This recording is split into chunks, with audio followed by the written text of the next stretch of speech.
If your Ford Ranger with the 6-liter engine won't start, don't panic, as we can identify the culprit in just a few minutes.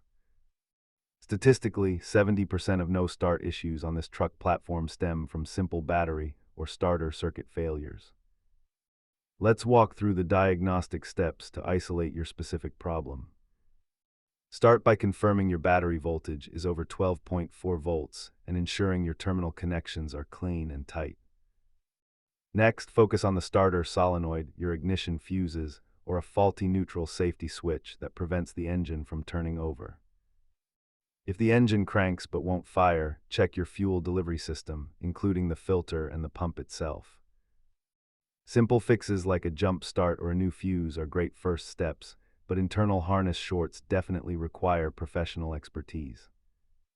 Here is what you can expect to pay for parts if you decide to handle the repair yourself. For advanced troubleshooting, use a multimeter to verify power at the starter and perform a fuel pressure test to confirm the pump is working.